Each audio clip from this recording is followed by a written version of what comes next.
Welcome to the podcast, Rocky. You're our first guest. You're breaking our virginity. Yay, welcome. I brought everything you need. We first met in 2023 in LA at an after party. Uh-huh. I walked into the house and you were wearing nothing at all, completely naked. Nothing at all. Allegedly. Me, naked?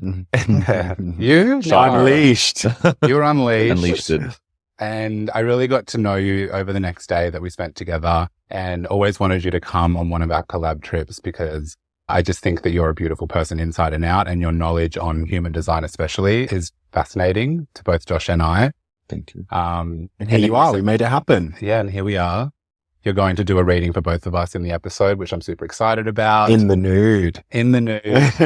Not on this episode. No. But yeah, and you've been able to really connect with a bunch of the other guys on the trip and have been a real asset to the group. Thank you. So I really appreciate that and you being here.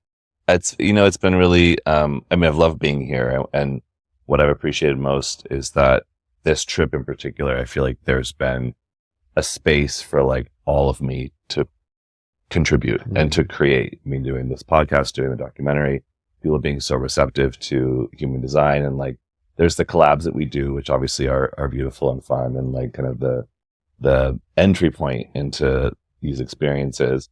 But it's always, with everything I've ever done in my life, it's always been about the connections and kind of the stuff that happens like behind the scenes that are really most meaningful. So thank you for also like recognizing the value of those contributions and, broadcasting them as well. Yeah, we wanted to give you a space to bring all of you to this trip and all of your spirituality and human design and And Dick. Yeah, and Dick. And give it all to the world, because we want to celebrate you and everything that you bring. Well, thank you. I felt very celebrated. How long have you been doing OnlyFans for? Why do you love OnlyFans and being a creator? Well, I've been, I guess, doing OnlyFans in earnest since 2023. It had only been a few months in that we met. That's when I started, I had a page before that I would kind of contribute to casually, but when I really decided to contribute to it and kind of devote myself to it, it was in summer of 2023, so about a year and a half ago. And it kind of showed up in my life at a time where I was really just looking for a change and realized a lot of the things that I had been doing up until that point, while they were meaningful and very satisfying and very rewarding, just started to feel like there was a part of myself that was seeking expression that I, for many years, had kind of suppressed, or had stories like that, that it was not appropriate or it was not okay for me to share. And I kind of realized like, I have no problem with anybody else doing OnlyFans or sex work or these different things. I was in full support of it for other people, but it was almost like a form of arrogance where I was like, but I can't do it because I'm Rocky. And I realized like that was something I didn't want to like feed anymore as a narrative. And so it was, as my name suggests, it was sort of an unleashing of a part of myself that I had tried to keep under wraps for many years, for most of my life. And it's a year and a half later, it's led me on some pretty wonderful adventures and allowed me to connect with some really beautiful people.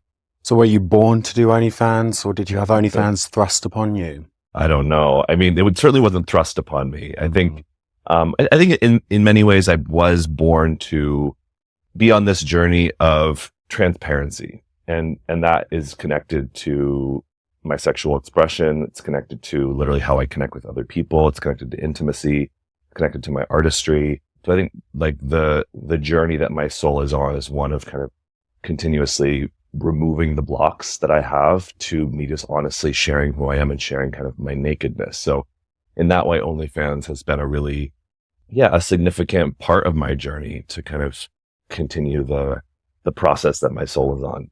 Yeah. I think it's like a really liberating experience for a lot of people, you know? Yeah, just like being so naked physically and, spiritually, like in front of everyone, you're just unleashing yourself to the world. And it's not without its challenges. I kind of have my ups and downs with it. When it's going well, it feels very rewarding and very satisfying.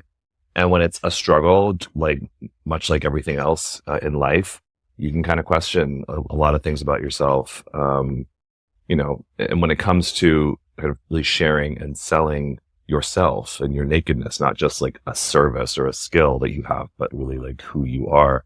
It really takes a strong constitution, I think, to be able to withstand and endure and also like stay authentic in this industry. Yeah, I think even with a strong constitution, you know, it comes with its challenges, as you said. Like even last night, we had a group scene going on, and I was just mentally not there. Like I wasn't, you know, I was supposed to be a part of it, and mentally I was like, I'm sorry, Jay, I can't do this. I don't want to disappoint anyone, but you know, it's not for me right now. Yeah. And that was, some challenges.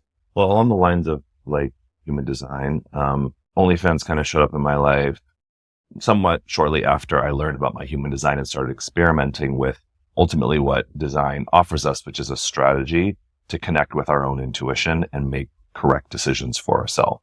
And, you know, for me, my authority, my inner authority is my gut, and it responds in the moment with a yes or a no if something is right for me. Like if I kind of quickly ask myself or ask and don't go into my head, I get a pretty clear response on if something is correct or not correct. And that's kind of what I was presented with in regards to OnlyFans. Like that question maybe was thrust upon me, but my body said yes to it. And so I realized like my commitment to myself was if I'm going to move through this in integrity, I'm going to have to always honor first and foremost my gut, which makes that exact sound that you just made. And that is just as much about the things I say yes to and also the things I say, and they no to. And so I really honor and appreciate and encourage everybody, you know, everyone has a different kind of way of tapping into their intuition, but in those moments where like your body is saying, no, this doesn't feel right to me. And the mind goes like, well, I'm going to disappoint people or they're going to think this or da-da-da-da-da. Like all that's just part of our own kind of deconditioning process. And it's hard. It can be hard to stay in integrity with what's right for you when there can be so much outside pressure. When Josh came in and told me that he wasn't feeling comfortable to do the group scene, it took me a minute to understand why, because I can be a little bit of a robot and push my emotions, or if I'm not feeling up to it, to the side and just focus on, okay, we're doing this for the group. And even though like I might not be present or be in it now, like I know that I'll be able to rise to the occasion once we're there, and I can kind of switch on or switch off my emotions and switch on to the work that I need to get done. And being in this environment where we've been in Bali for a week and a half now, we're all feeling a little bit drained and we've been working really hard, both Josh and I. And yeah, I struggle sometimes to empathize with people because I have a different way of controlling my emotions. And I think it's interesting. We had a conversation about it last night and you're able to relate everything to my human design and to Josh's human design and really make me understand why Josh might be feeling that way. And it really helped me kind of just like come around and see it from his perspective. Yeah. So like you and I are actually, well, we all have similarities and we all have differences, but you know, all of us, three of us are kind of more alike than different in terms of we're all generators. We all have this kind of life force motor that we have to learn how to use correctly. And it's going to be available for some things and not available for others.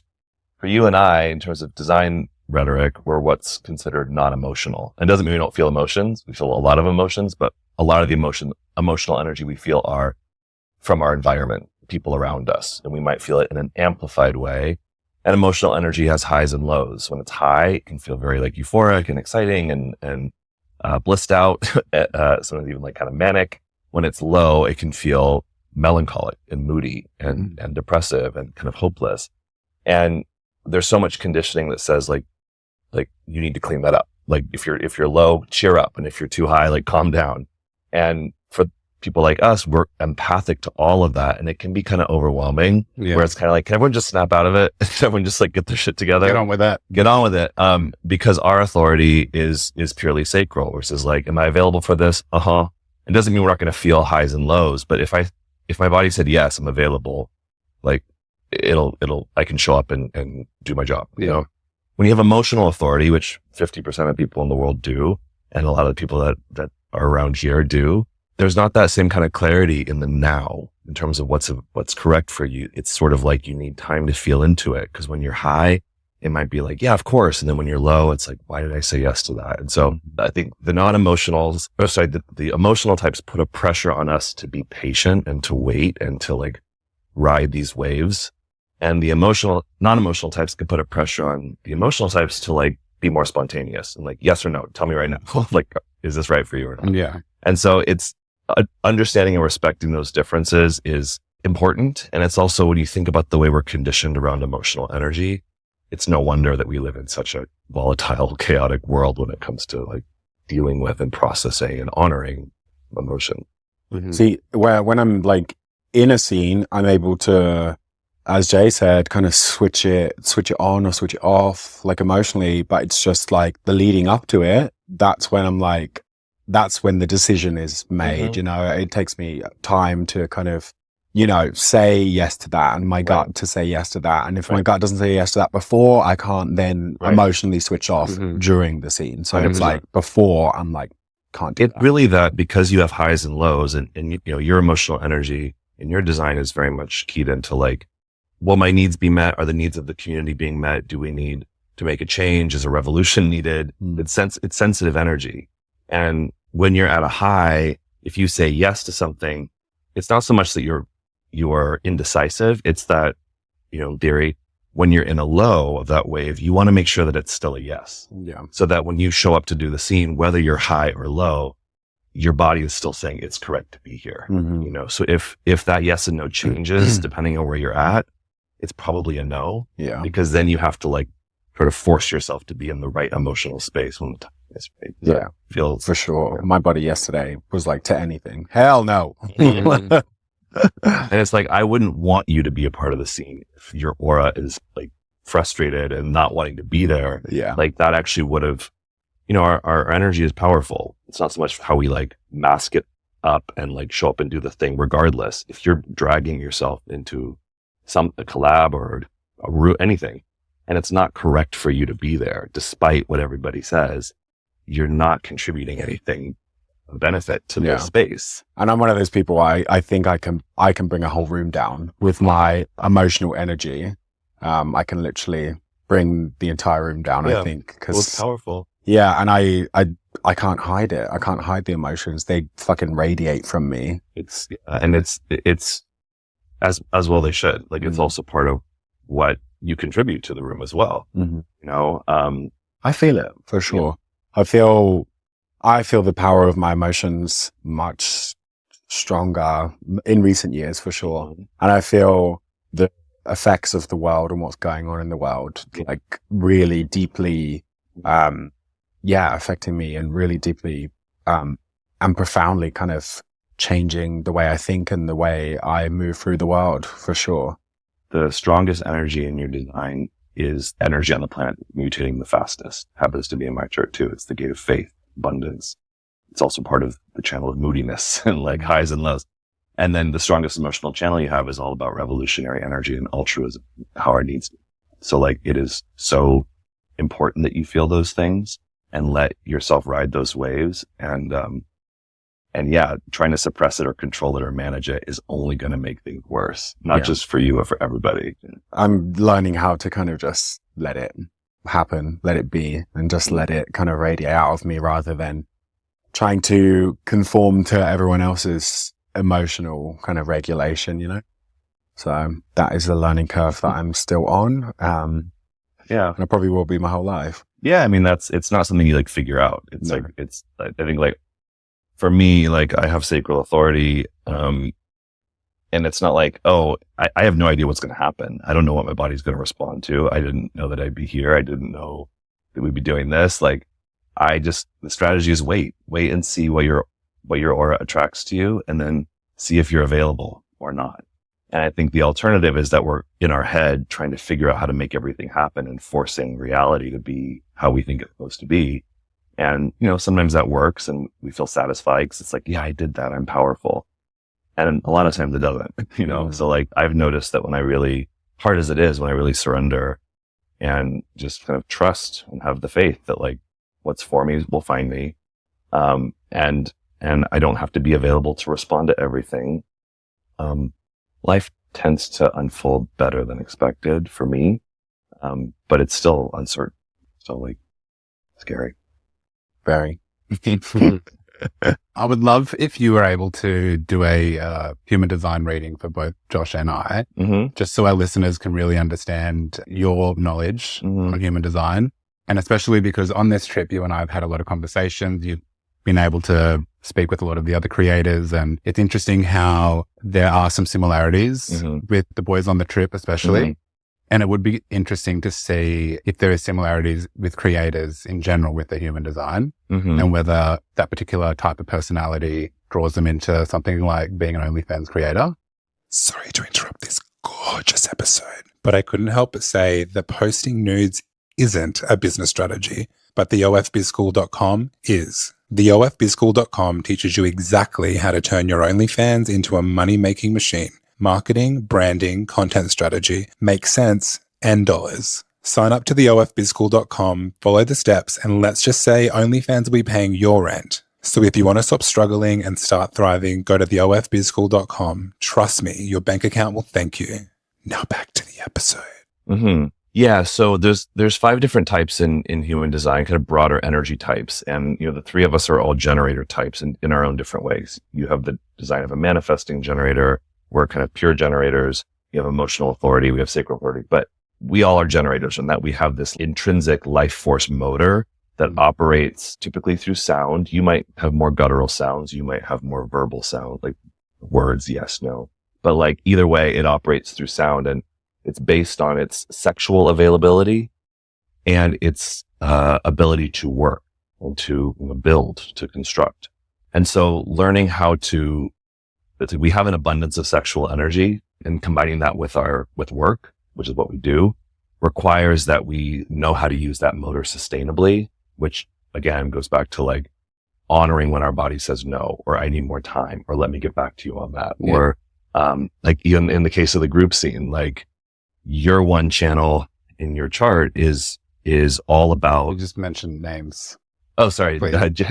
Jay's singular channel that he has defined in his chart is all about timing and rhythm and waiting for the right time and setting the schedule. And it's essentially the channel of universal flow. It's not your preferred timing. It's the correct universal timing. So you might find that you have an idea of when things are supposed to happen. Like, the group scene we were going to do a few days ago. And then it was like, I asked you, like, is this the right time? And your body went, And then last night was the correct timing for it. Yeah. And so when you honor that, you actually pull everybody into this flow state where, despite where all the different emotional energies might be, you can kind of regulate people and bring them into a flow. Yeah.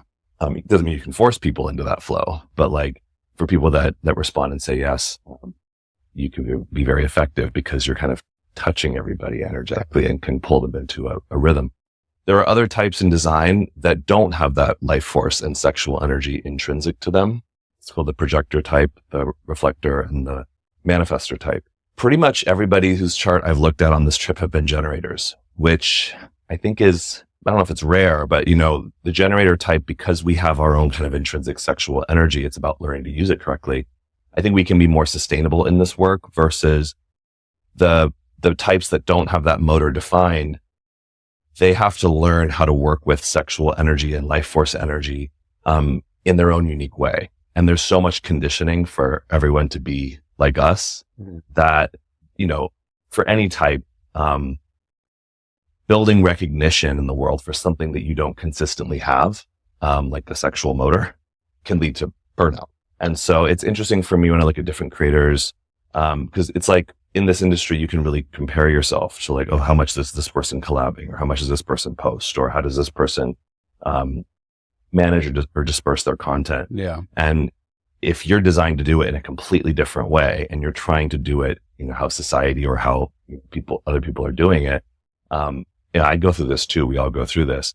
You can get really frustrated or bitter or angry and be like, this person seems to have, you have the design of somebody I would say is like, Josh has the design of someone I would say is like completely built for this kind of work.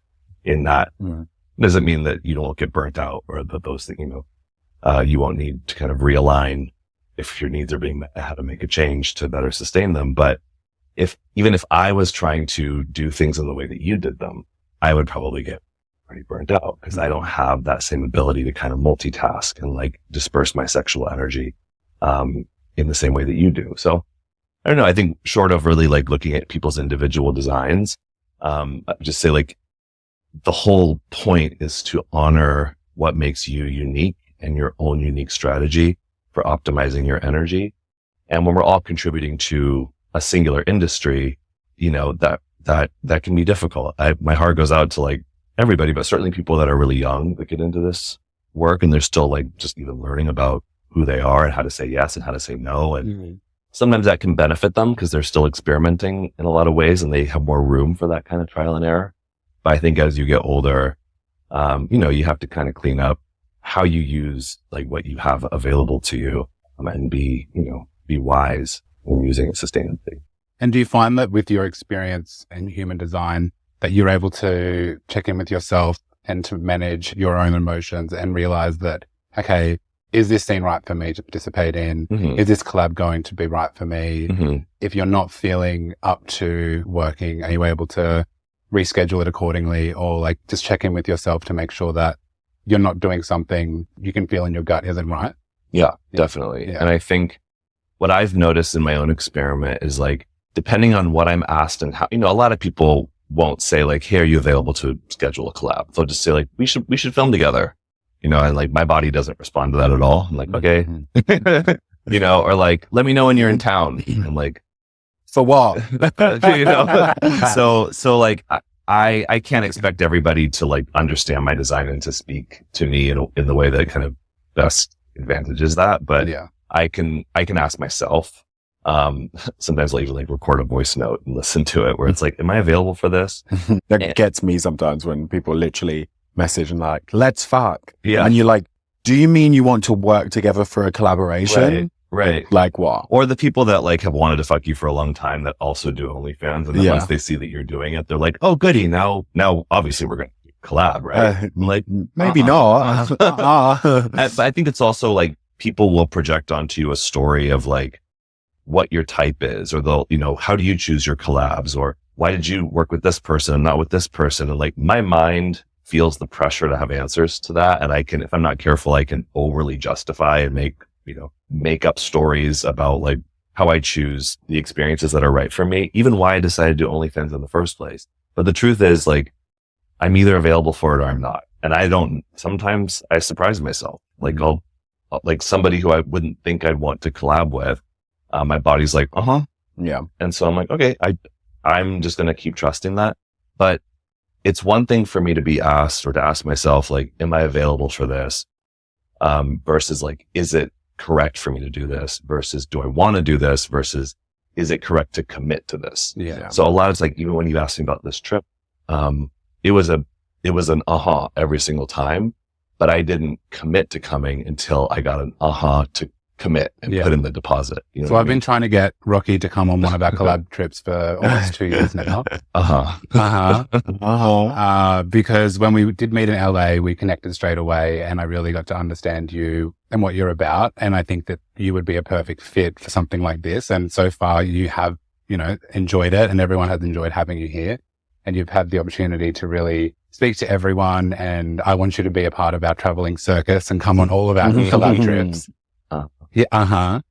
And so we finally got here to Bali together this time around. And I think, to your point, it was the right timing for you to be on this trip. And maybe not for the other trips. Who knows? But I definitely think the timing was right this time around. Totally. Yeah. But I just kept asking, like, is it correct to commit to this or correct to this? And every time it was this retreat. So I didn't question it. But yeah, to your question before about like, even once I've committed, oftentimes when I've committed to do something, if I've gotten a clear yes, because my emotions don't really impact my yeses and nos, once I've committed to something, I'm 100% on board. If there's like some unforeseen circumstance that shifts, of course I'll adapt. But a lot of times if I check in, that I always do before I film, like, is this still right to film the scene? About asking my body literally like, are you cool with me shooting this scene right now? Are we good? Oftentimes when it's an I'll mention it to my collab partner and just check in with them. And they're like, actually, if you're cool with rescheduling, I'd really appreciate it. Like, it's almost like I'm more intuiting, like it's not right for them and they're forcing it, when it's not the right timing. I never want to do anything with anybody, certainly that involves sex or collaboration, if it's not in alignment for everybody involved. And I guess, relating it back to what we were talking about last night with Josh and I, my initial reaction was, we've already got people coming, everyone's got their looks, like we can't, and it was like 20 minutes before we were supposed to all meet and start working on the behind the scenes and discussing the concept for the collaboration. But then, and I guess there's an element of when I'm first trying to talk them around that I'll be able to like get them to a place where they are happier or feel more comfortable. But then I understand that it is involving sex, and I don't ever want to pressure anyone into doing something sexual related, especially. So I was just like, I've got to let Josh feel his feels and not put any pressure on him and support him if he's not feeling comfortable. Yeah. So your design, Jay, the strongest frequency in your design is in called the gate of confusion. But it really, it's this abstract gate that is trying to figure out, how do we make this happen? How can we make sense of this? And how do we make this happen? And what problem solve? It's problem solving energy, which the way it shows up in your chart is an energy that's not meant to be shared or learned about from everybody, but a very specific network of people. So your authority will likely respond very clearly if like someone fits in your network or not. And you have an open emotional center. So like when people are feeling emotional energy, high, low, and you're amplifying it, and there's something that you're trying to figure out how to make happen, it may be very like tempting to just be like, snap out of it. Here's how we're going to make this happen. Like, like get your shit together, like rally and let's do this. Because that is what you're designed to do when you're invited to do that. And that's the tricky part, is because like we all have these gifts and things that we're meant to share, but the strategy is like to know when you're meant to share it. So if someone comes to you and says like, hey, are you available for a chat? Like I'm struggling to make sense of this and I'm kind of feeling lost. Do you have any ideas or insights to share with me? And your body goes, you can trust that what comes out of your mouth, it's almost like kind of channeled. Like you're going to be able to tune into the needs that person has at that moment and give them advice that's relevant. But if someone else's authority is saying like, it's not right for me to do this, and you're trying to override their authority by helping them make sense of things or their emotions, you'll probably get really frustrated because it's not correct to do it in that moment. And you notice, like, I've really realized the more I've experimented with this, how much people try to coerce you out of trusting your gut. And it's well-meaning, but like at this point, my body gets so like, if I tell you I'm not available for something and you, oh, please come on. I'm like, whoa. You're not a friend to me in this moment. It's one thing to say like, are you sure? Is there anything I can do? Like, do you need more time?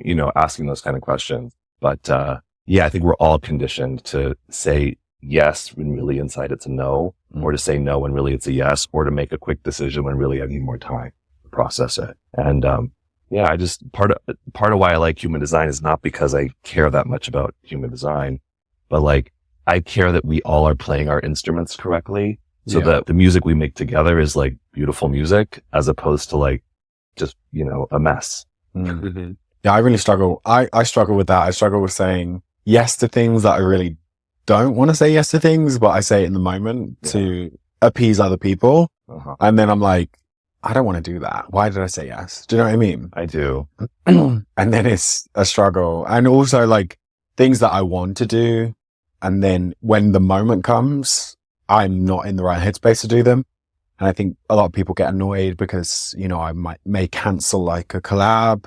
I like on the day, and it's genuinely because I emotionally, mentally, I cannot. And, it's not on the cards for me. Yeah. And it feels bad, but, if I were to do it, it would, I don't know, I would produce real bad negative energy for me. It would probably wouldn't be a good video, I do. And it's, as somebody that is not emotional, and again, I experience a lot of emotional energy. It's really more when you look at your chart, you're looking at what you are working with consistently. Everything that's open in your chart are not energies you don't have or you don't experience. It's not like we don't have emotions. It's just that we're experiencing emotional energy with variability. And we don't let our emotions take over and control and dictate if we're going to work or not. We just well, are able to switch it off in a way. In a way, Yeah. it's that like what I have consistently to tune into is my gut. What Josh has consistently to tune into is his emotions and his gut. But like in terms of emotional energy, I feel and process a lot of emotional energy. Yesterday, I felt incredibly emotional because like without going too much into it, like how the planets are this week is hooking up to my design in a way that's giving me tremendous emotional energy. Mm-hmm. And I'm feeling it in this amplified sense, but it never becomes my authority. Yeah. It's never where I go to make decisions. It's something that I'm learning about and I'm feeling about, and it's hitting me and touching me and stirring up things in me that wouldn't otherwise be stirred.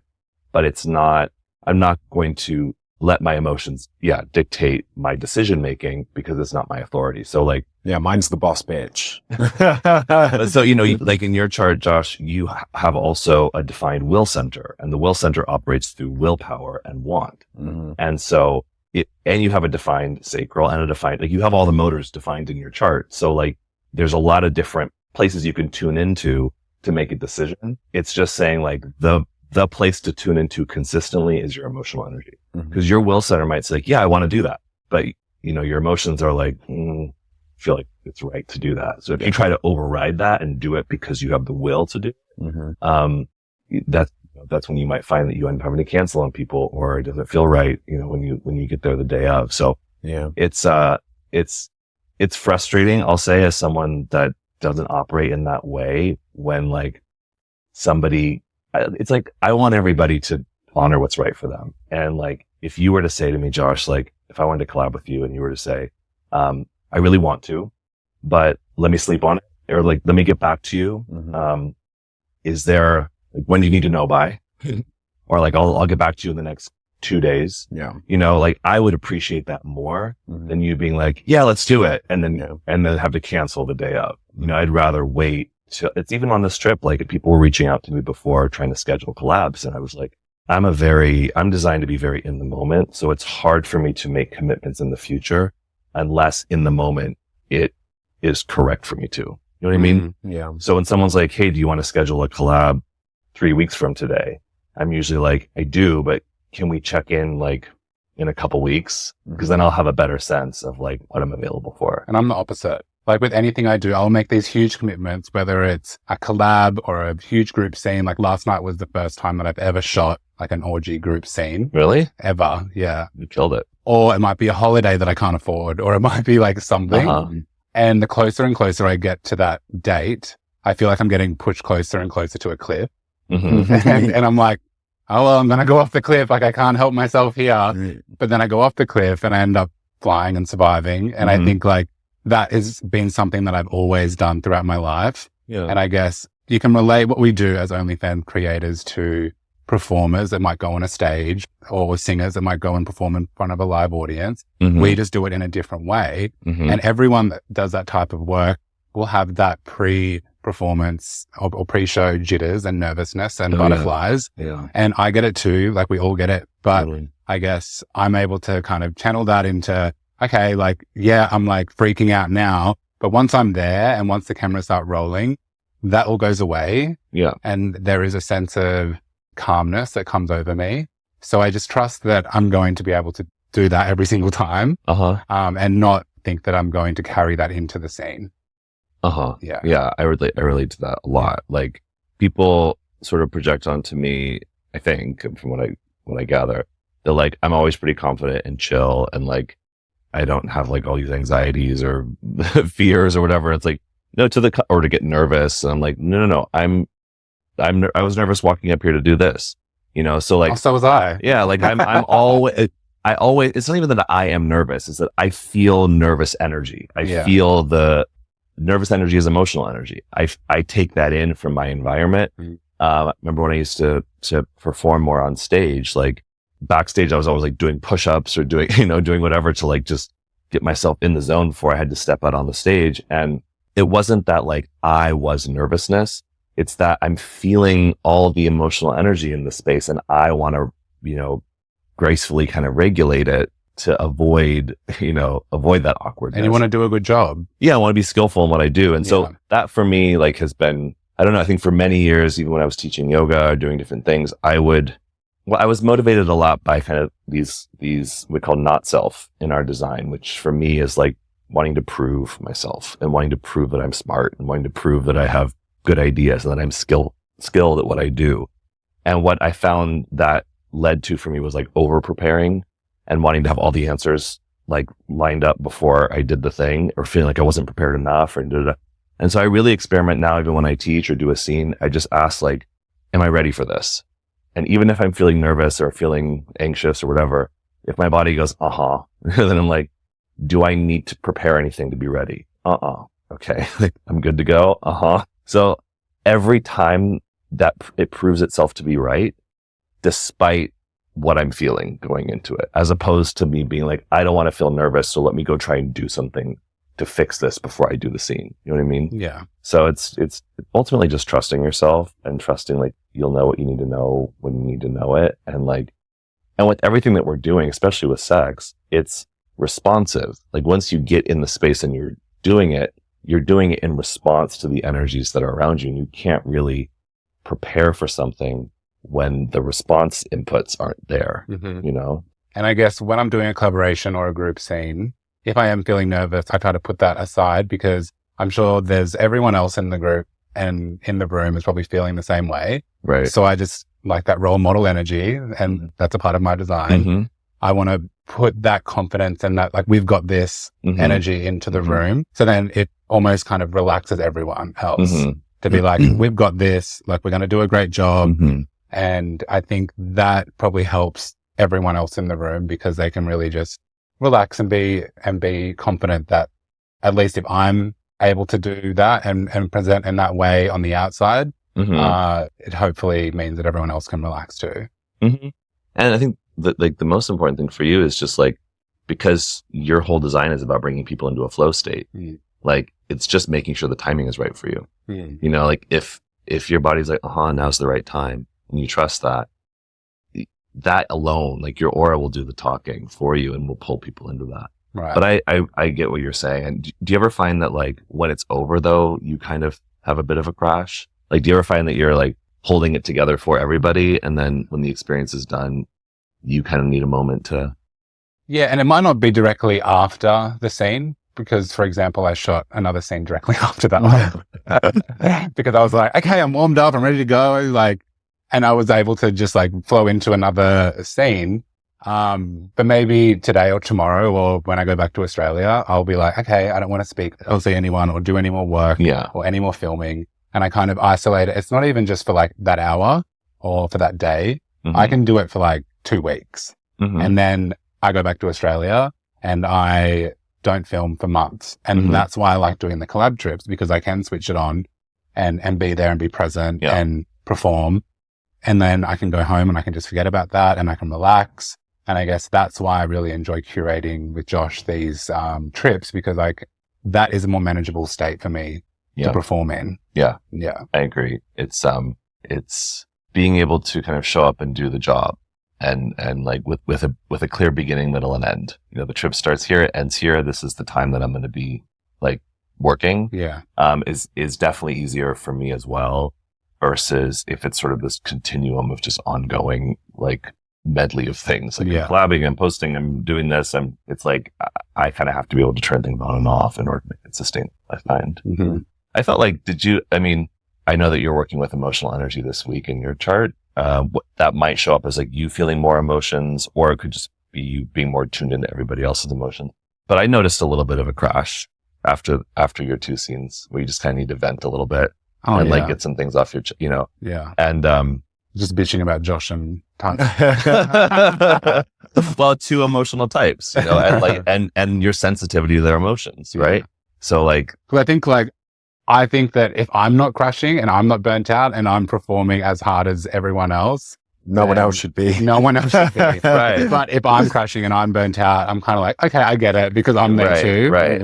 Yeah. Well, I realized that for many years, like this idea of the golden rule, like treat everybody how you'd like to be treated, is well-meaning. But like what I appreciate about human design, and the more people's charts I read, it's like, wow, everyone is so different. Everyone is so unique. We all have things in common and we're all part of a collective, but like we all have a unique role to play And like, we've all been conditioned one way or another to have a story that says the way that I'm designed to make my contribution is not okay. Whereas, like, I was having a rare moment yesterday of feeling very emotional. And it was interesting to notice the different ways people were responding to my emotional energy. Some people were ignoring it completely and like just wanted to pretend like it wasn't happening. Some people were telling me like, don't feel that way. Be positive. Some people were telling me like, here's what you need to do. Just giving me like a solution to fix it. And the most helpful thing that happened yesterday was, Tim, who I'm sharing my room with, he just came and put his arms around me and just said, I'm here with you, feeling whatever you're feeling with you. Yeah. And it was like a couple minutes, and then the wave shifted, and then we just like went and chilled on the bed and like watched some stupid YouTube clips and laughed, and I felt better. And so you're able to ride that wave and then come back up, right? Yeah, I was able to honor that low place I was feeling without feeling like it was a problem, or I needed to snap out of it, or I needed to hide it, or it was an inconvenience to people, or I needed to override it to keep doing the thing, So again, I don't work with emotional authority, but I still do need to feel things as we all do. So yeah, and we can never control anything. So it's just like letting it happen and kind of being at peace with it, and trying to manage what you can and not control. Well, what's interesting is you have in your chart the channel of control and management. And yet, in the shadow, that's sort of like trying to control everything so that you feel managed. But in the high expression, it's all about self-regulation. Like you don't want to always, but you can control your breath. You can control if you like say no, if you honor, what's right for you. Like, I think that's why I practiced and still do like yoga for so many years. It was like, I felt so overwhelmed by the energies of the world that I thought I was supposed to somehow control. And it's like the hubris to think like I've been alive for, at that time, like 20 years. And the planet's been here for billions of years, and that it's my job to somehow control everybody and everything and have an idea of what that even should look like. Yeah. So like learning how to like regulate what I can control and let go of the rest does take a lot of grace. So do you offer human design readings for fans? So, if you'd like to connect with me one-on-one for a human design hangout, I don't really call it a reading because it's not technical like that. It's more just we get to hang out and I have a conversation like we've had today, but I look at your chart and it lets me treat you, I think, in a way that is more respectful to how you're designed and give you that experience. But all my links are at rockyunleashed.com, both for my OnlyFans, if you're wanting to engage in that content, Twitter, Instagram. But yeah, you can send me a message through any of those platforms and we can set up a time to hang out. Amazing. And you and I actually recorded one where you were reading my human design card today. Reading you to fill me down. And we did it naked just because it's very fitting for, the OnlyFans format. And we're going to post it on OnlyFans. So if you are interested in learning more about what a one-on-one looks like and understanding me a little bit better, you can go on to either one of our OnlyFans accounts and watch that. Yep. And we're going to record one too. Yes, we are. In the nude. That's the new standard. The new standard. So anyway, thank you for coming on and being our first guest. It's been an absolute privilege to have you. Thank you so much for Thank you, Rocky. Privileged to be here. Thank you so much. And thanks for inviting me on this trip. I've had such an amazing time. It's been You're coming on every single one now, so yeah, I'll give you a couple months notice. No matter what your chakras say, you're coming. You'll be like, you're coming. I'll be like, is it correct? I'll translate. I'll make sure that I ask it in the right way. Ooh, that's like my biggest turn on. Yeah, it's like sacral questions. Oh. So just so I know what is the right way to ask. Are you available to come on the next trip? Do you want to come? Done. Join us? Question mark? Join us. Thank you, Rocky. Thank you, Rocky. Thank you this so much, has guys. been In Bed with Jay and Josh. And see you in the next episode. Bye. Bye.